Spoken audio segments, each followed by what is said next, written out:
أيه. بسم الله الرحمن الرحيم الحمد لله رب العالمين والصلاة والسلام على رسول الله وعلى آله وصحبه أجمعين أما بعد. إن شاء الله تعالى كني مرنوتك كينيا كتاب عمدة الأحكام من كلام خير الأنام جئوا الرجل ما تدري أن الرجل ما تدري واهي تشهد الرجل بابا تشهدا كيس حديثا شنتو بابا كان جلتي تفجرا جنة دبرسن إن قد حديث لما تقو في لما فا دبني ترجتشو أي كتاب نسر رئيسيها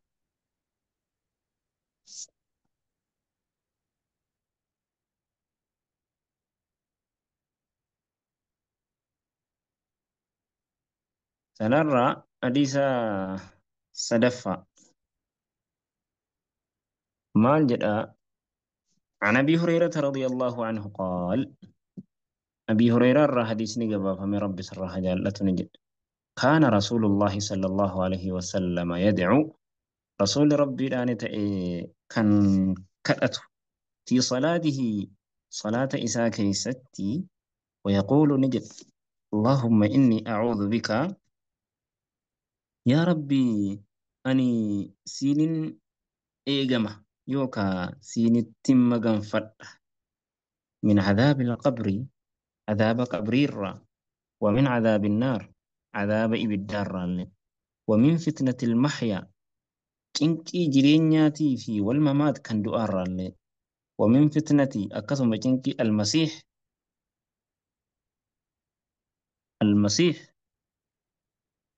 مسيح الدجال ولمت فتنة مسيح الدجال الرها مسيح جتوني كان أردي كان والقه جدًا ديمي الدجال جتون كجبا جتون كان كجباتي وفي لفظ لمسلم لفظ مسلم يفتح كي ستي إذا تشهد أحدكم تكون كسن ولقيا تشهد تاو فليستعذ بالله وقا تشهد جدئ رب التمغن فتو من أربع وعفر الرا يقول اللهم إني أعوذ بك من عذاب جهنم يا ربي أنا ست مغن فد عذاب جهنم الرا ومن عذاب القبر ومن عذاب النار ومن فتنة المحيا والممات ومن فتنة المسيح الدجال مال الرئيسي مال التدبلي من عذاب جهنم بك عذاب النار جدو عذاب جهنم جدو ثم ذكر إيجانان ربة نحو فكير مع حديث دابري جدو فتنة المحيا والممات ومن فتنة المسيح الدجال سكن جد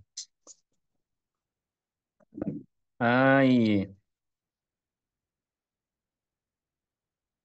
أما جا حديث كان كيست مال تجرا واه تشهداتي تكون نما غاف تشهد الراوة بودا دعائي كان اتئانسي كالأتوني برباچي سادا جد عذاب قبري الرا عذاب قبري الرا يا رب ستم مغفردا عليف قبري كيسا عذاب تجر فتنة أدى تجر مكرة أدى تجر جد عذابني قبريدha ni jira namni sachi keessatti hin qixaaxama jechu kanaafu عذابني qabrii cinqii hedduutu achi keessa jira gaafii maleekaas achi keessa jira yoo qixaaxa ta'es qixaaxa hedduutu achi keessa jira qixaaxa qabriitti immoo amanuun dirqama عذاب qabriitti amanuun dirqama al-sunnah wal jamaa'ani ghaybiyyaadha qabriini عذابني qabrii ghaybiyyaadha waan namarraa fagoodha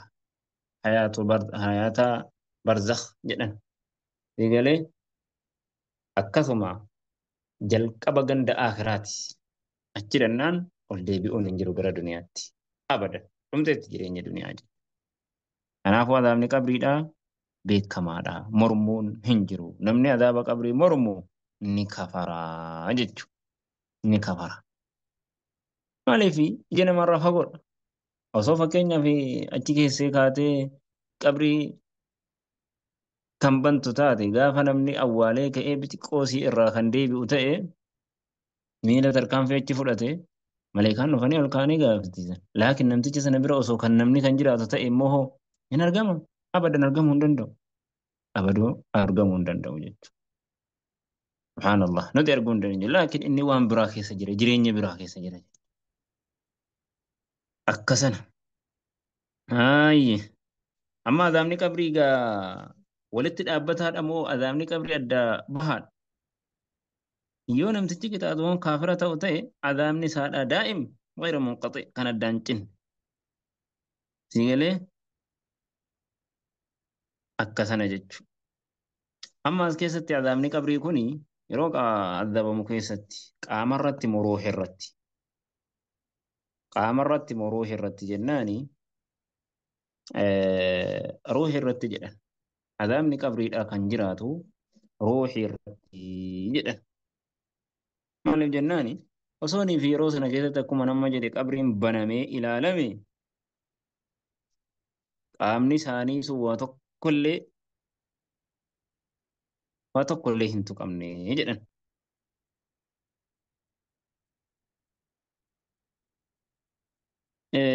Laakiin bakka kanatti jedhan Sheekul Islaam Ibnu Taymiyaa madhabni salafa ummataa jedhan namni du'e gaafa ka'ee du'e yookaan qananii yookaan azaaba keessa jira.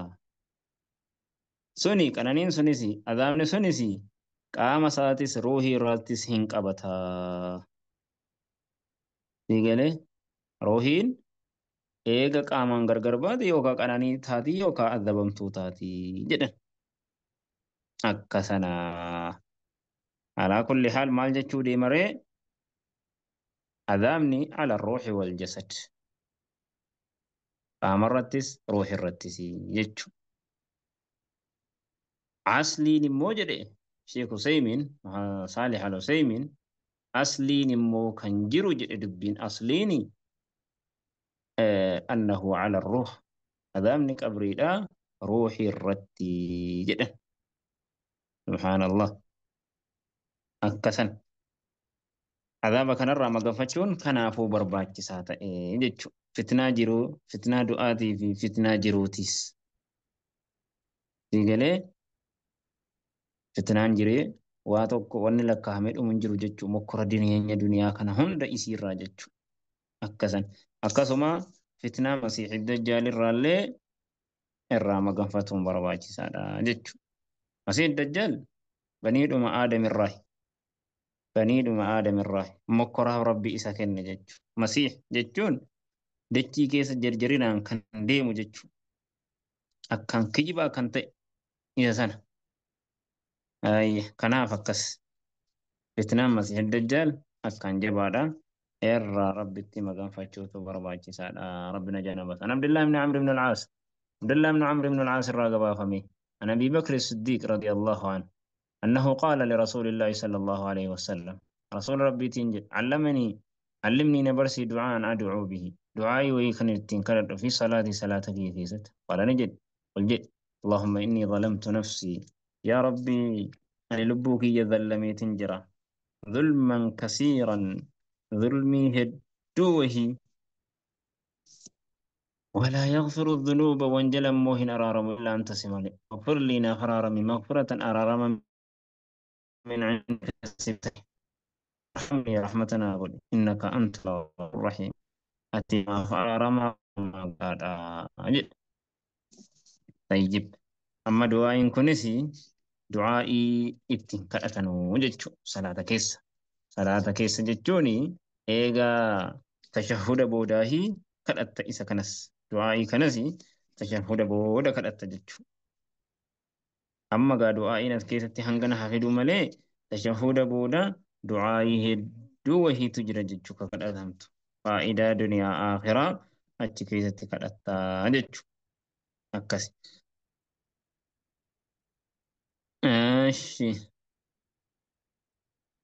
Amma as keessatti salaata keessa du'aa'ii salaata keessa jedhe amma inni kun tashahuda booda hin jenne salaata keessa jedhe tashahuda booda sin qabata sujuuda keessattis maaliif jennaani du'aa'ii yeroo kadhatamu rasuulli rabbii alayhi salaatu wasalaam irra dhihoon wanni gabrichi rabbii isaatti ta'u osoo isaa sujuuduuti. وأما السجود فاجتهدوا في الدعاء جده. سجودا مو دعاء اتجابادا. سبحان ربي العلاء إيجا جدي بودا واجبنا إيجا في الرابوسي بودا دعائي وان إساف ملأتي كدأتا أفان عربي فاتيني فانا رموتيني مونتو فانا رمو أمارا مال لما لنجرو على فان الدنيا كان هند يسير أفان عربي فابتشاد أهان كدأتا مجج خيري دنيا آخرة أجرى كدأتا جج يو عربي فان كدأتشم بيني وان دعائي رسول ربي لا اتين كدأتي حفظ دي إذا سنان كدأتا جج Siyyalee akkas barbaachisaadha jechuudha. Du'aa'ii kadhatuuni kan barbaachisaadha jechuudha. Haayye. حديث نتي عن عائشة رضي الله عنها قالت نجت ما صلى النبي صلى الله عليه وسلم نبي ربي وان صلاني صلاة صلاة تك بعد أن أنزلت عليه إيجا يسرتبوا فمتي بوده إذا جاء نصر الله والفتح سوران إذا جاء نصر الله والفتح